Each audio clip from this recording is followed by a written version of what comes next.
Bismillah. Assalamualaikum warahmatullahi wabarakatuh. Waalaikumsalam warahmatullahi wabarakatuh. Alhamdulillahirabbil alamin. Assalatu wassalamu ala Rasulillah sallallahu alaihi wasallam. Alhamdulillah kita bertemu lagi di sekolah tercinta kita ini, SMA Negeri 2 Merbau, dalam rangka diseminasi menyebarkan pemahaman dan penerapan budaya positif oleh saya sendiri, Herlina SPD, CGP Angkatan 11 Aceh Barat. Yang saya hormati Ibu Kepala Sekolah dan Wakil Kepala Sekolah yang berhadir hari ini, dan yang saya banggakan dan saya sayangi rekan sejawat saya yang sudah berhadir hari ini.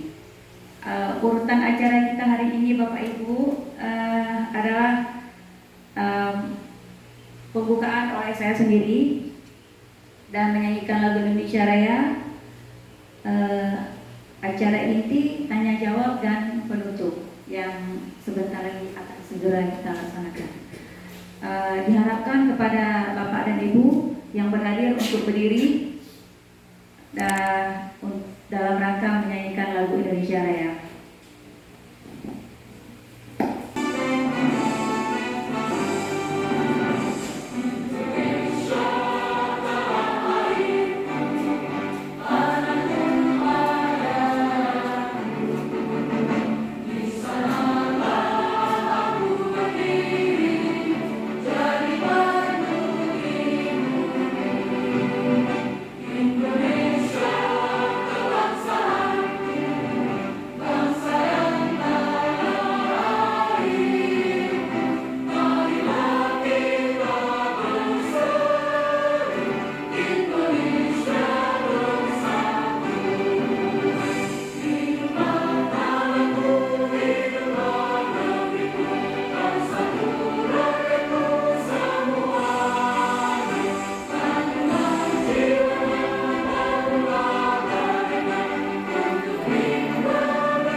Dipersilakan dulu kembali.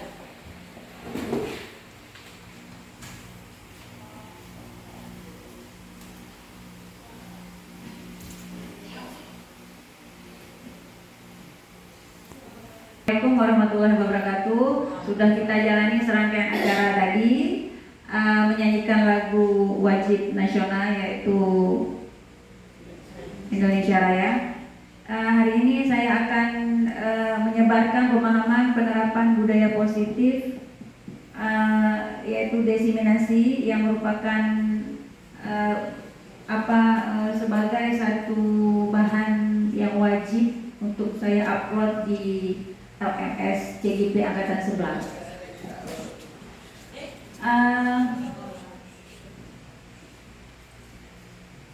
Hari ini saya akan menerangkan tentang budaya positif di sekolah, yaitu nilai-nilai dan kebiasaan-kebiasaan di sekolah yang berpihak pada peserta didik agar mereka dapat berkembang menjadi pribadi yang kritis, penuh hormat, dan bertanggung jawab.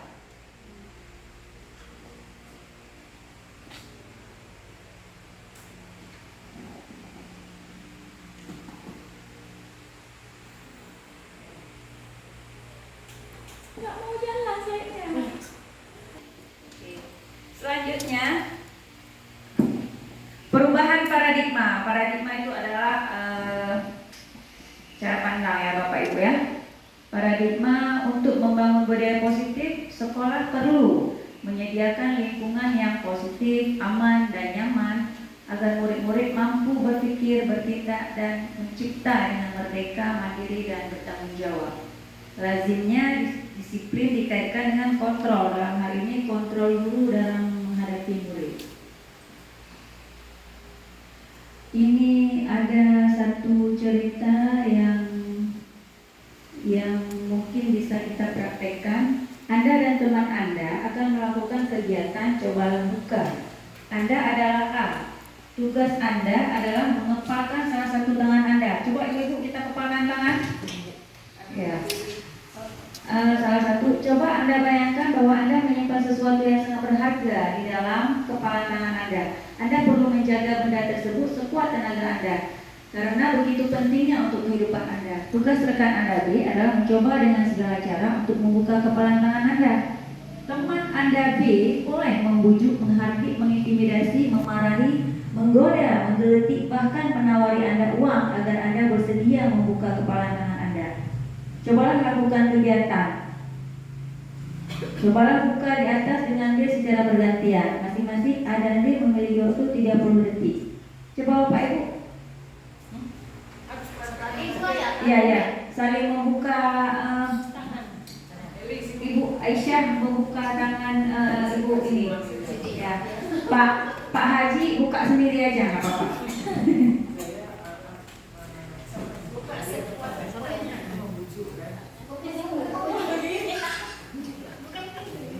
Ya. Oke Bu, ya sudah kita praktekkan. Oke, sudah. Oke. Ya.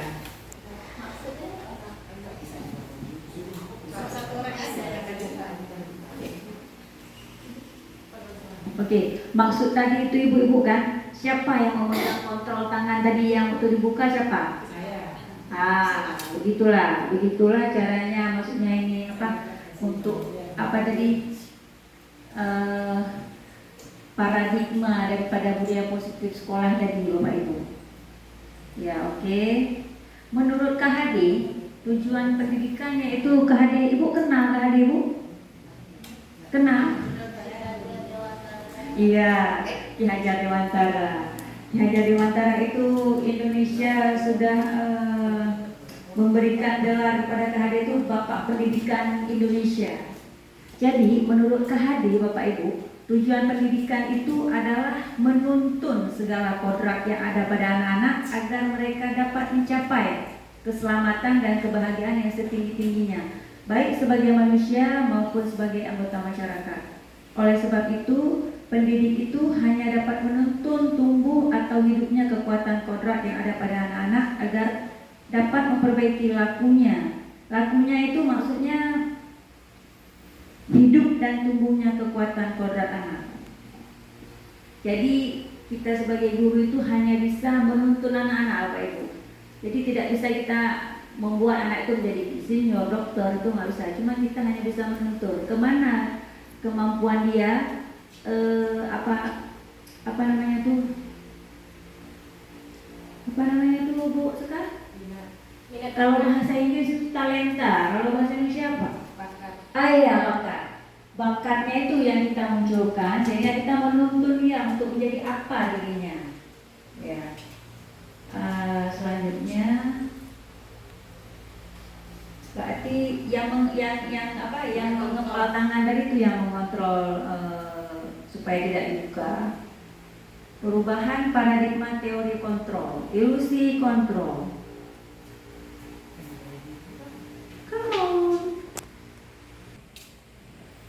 Paradigma teori, ilusi kontrol, ilusi guru mengontrol murid, ilusi bahwa kritik dan membuat orang merasa bersalah dapat menguatkan karakter.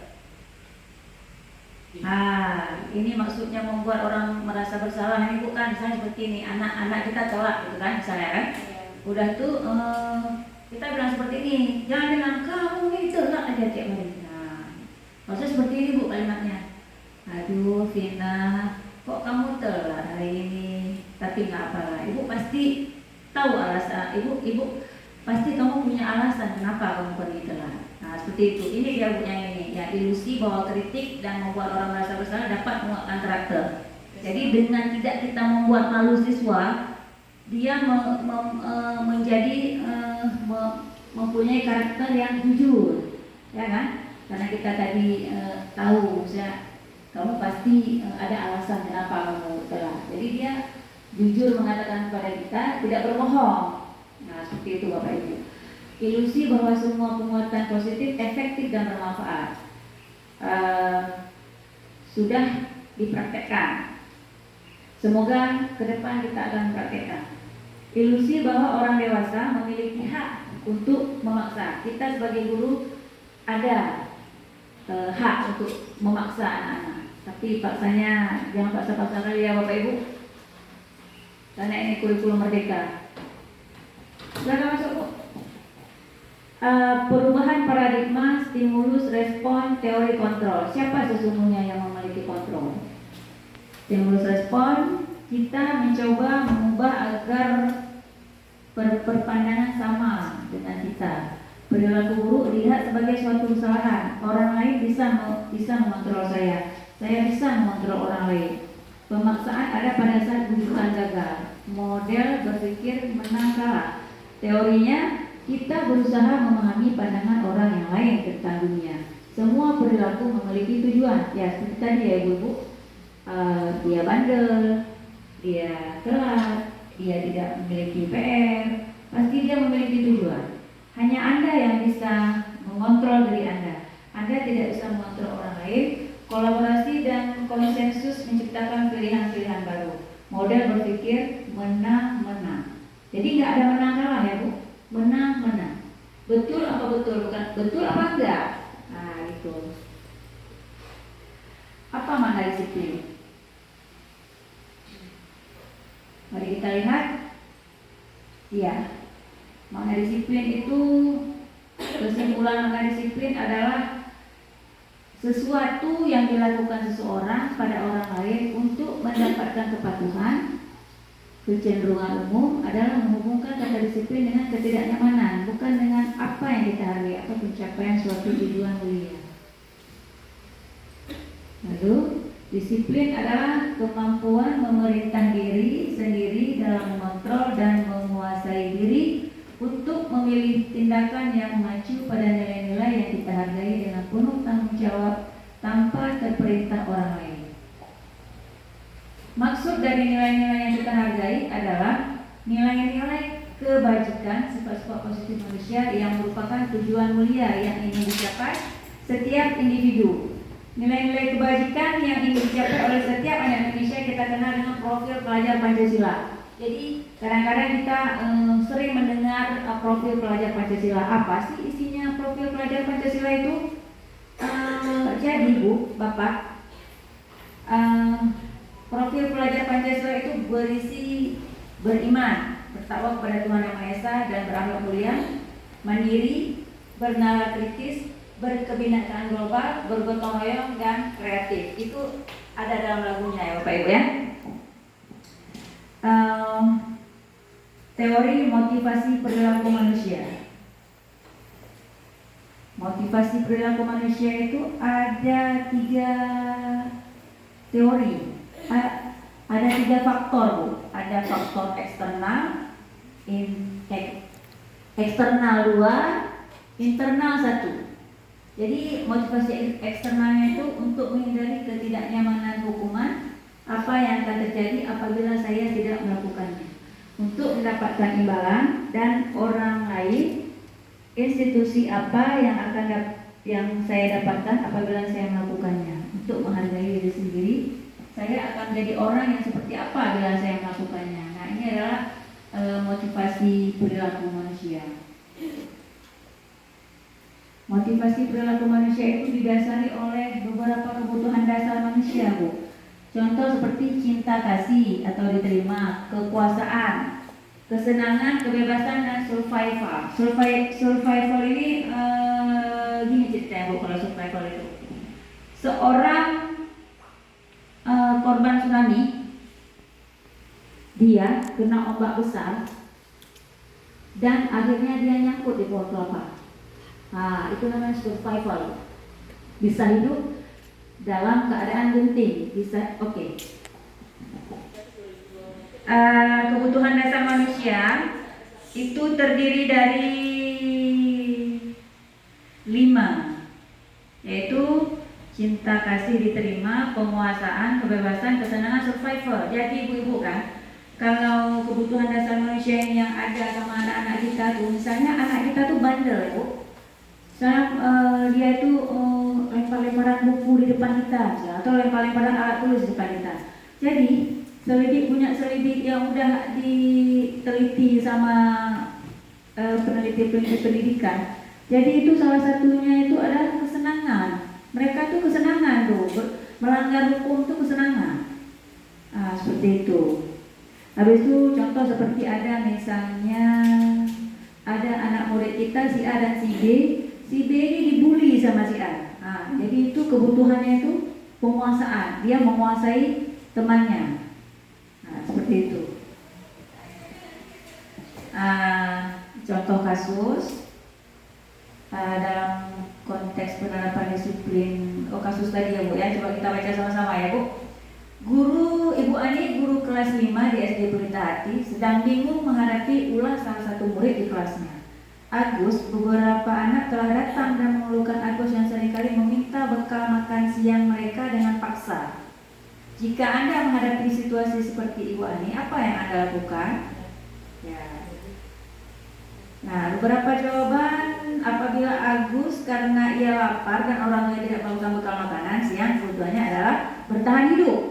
Itu tadi bukan dari kebutuhan dasar tadi, dia meminta bekal makan temannya itu untuk bertahan hidup. Memang sih agak lebay gitu kan. Cuma dia seperti itu. Apabila jawaban Agus karena ia senang temannya jadi memperhatikan dia, maka kebutuhannya adalah kebutuhan cinta dan kasih sayang. Dia mau mendapat perhatian ibu guru. Lalu apabila jawaban Agus adalah dia merasa hebat karena temannya jadi takut dan menuruti dengan kebutuhannya, itu adalah penguasaan. Jadi dia ingin menguasai temannya. Apabila jawaban karena dia merasa bosan dan bekal dibawakan ibunya karena selalu membawakan bekal yang sama, itu saja, maka kebutuhannya adalah kebebasan.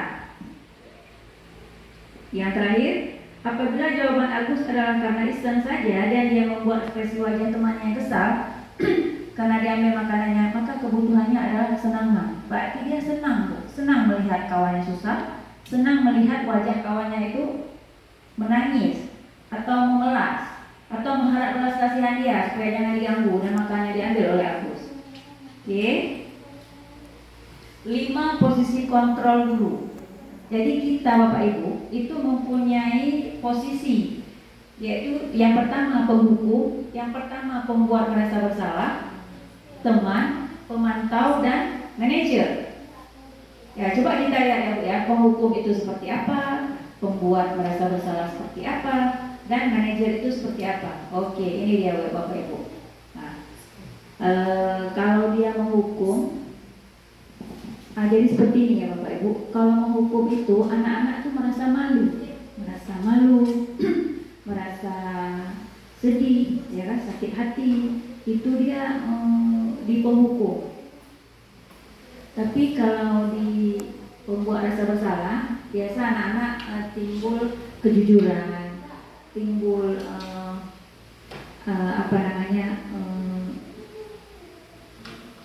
ingin diperhatikan, tapi dia tidak merasa malu, dia merasa sakit hati, begitu.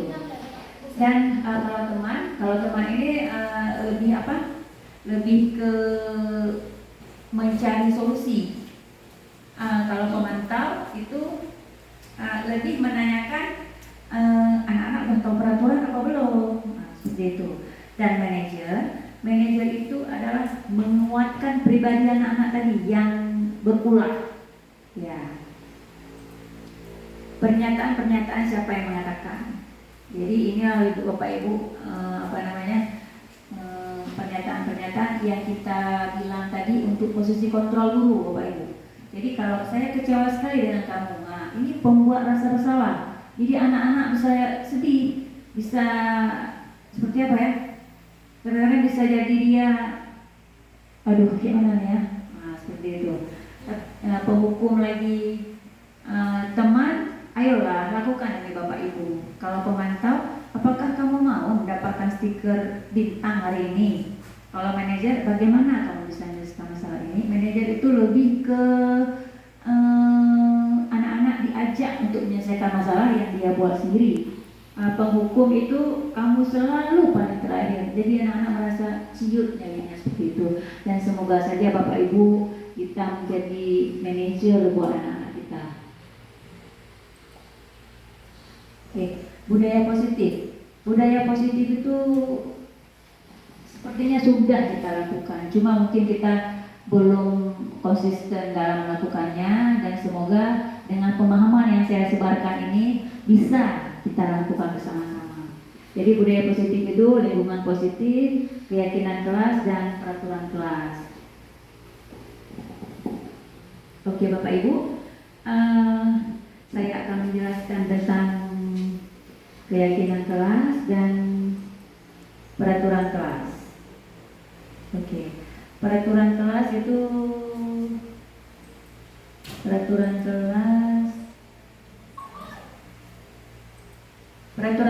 adalah semua peraturan yang ada di kelas yang harus dipatuhi oleh seluruh warga kelas. Sementara keyakinan kelas itu adalah nilai-nilai kebajikan atau prinsip-prinsip universal yang disepakati bersama secara universal lepas dari latar belakang suku, negara, bangsa maupun agama. Menurut Gosen 1998, suatu keyakinan akan lebih memotivasi seseorang dari dalam, yaitu institusi seseorang akan lebih bersemangat untuk menjalankan keyakinan daripada hanya sekedar mengikuti serangkaian peraturan. Oke Bapak dan Ibu, setelah kita tadi sudah mengetahui definisi peraturan dan keyakinan kelas, coba Bapak Ibu menuliskan keyakinan dan peraturan kelas itu. Oke Bapak Ibu, silakan ditulis.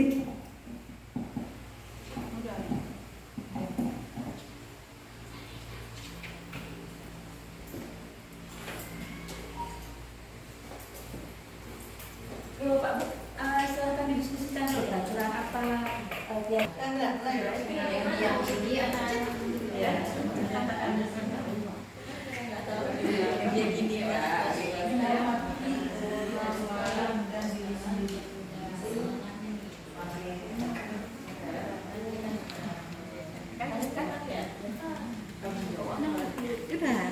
Oke Bapak Ibu, setelah kita mendiskusikan tentang budaya positif ini, nah kan Bapak Ibu sudah menulis nih di kertasnya masing-masing. Coba Bapak Ibu itu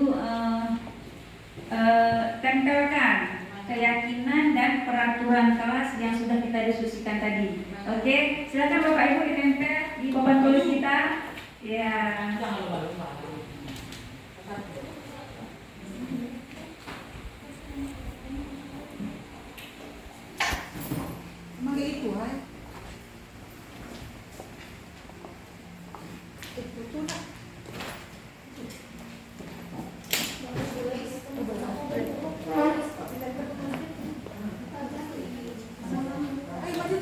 Oke Bapak Ibu, silakan ditempel.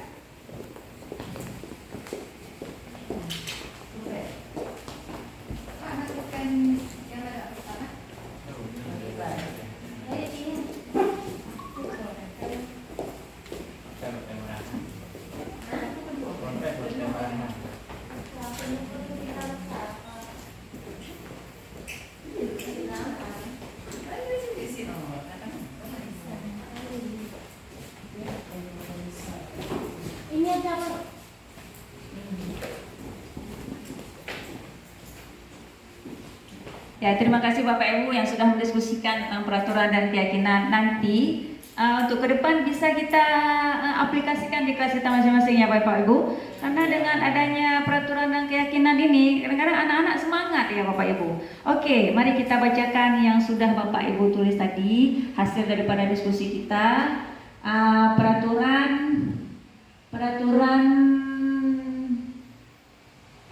selalu kembalikan buku ke tempatnya. Ya, kadang kan ada pojok baca, anak-anak kadang setelah habis membaca itu taruhnya sembarangan, dan dengan adanya peraturan kelas maka mereka akan mengembalikan buku ke tempatnya.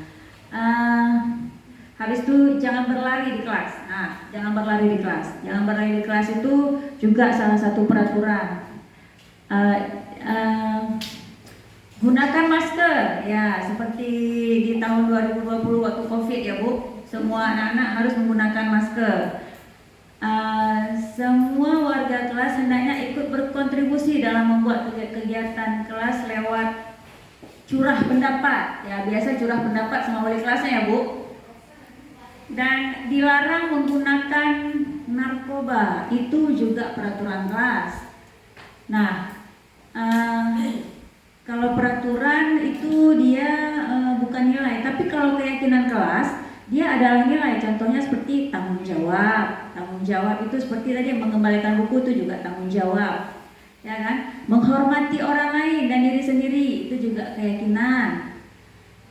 Keselamatan, menghormati orang lain itu juga keyakinan kelas. Terima kasih Bapak Ibu yang sudah berpartisipasi untuk berdiskusi, dan sepertinya diskusi kita berjalan lancar dengan adanya pemahaman Ibu-Ibu tentang peraturan dan keyakinan kelas ini, yaitu di dalam judul besarnya adalah budaya positif. Segitiga restitusi Ibu-Ibu, segitiga restitusi itu Ibu-Ibu kan yang sering kita lakukan sebenarnya, cuma kita belum tahu namanya. Kayak misalnya kita menyelesaikan masalah anak-anak yang bertengkar, atau masalah anak-anak yang berlaku tidak sopan pada kita di kelas. Kalau segitiga restitusi ini namanya melalui segitiga restitusi ini, guru dapat membantu murid menjadi lebih memiliki tujuan disiplin positif serta memulihkan dirinya setelah berbuat salah, membantu murid untuk jujur pada diri sendiri dan mengevaluasi dampak dari kesalahan yang dilakukan, memberikan penawaran bukan paksaan. Jadi di segitiga restitusi ini kita lebih bersifat toleransi kepada murid untuk menyelesaikan masalah. Ya, segitiga restitusi itu ada segitiganya. Nah, segitiga itu validasi tindakan salah, menstabilkan identitas, dan menanyakan keyakinan. Jadi marilah kita menonton ya Bu, menonton video yang sudah saya buat. Ini contoh segitiga restitusi.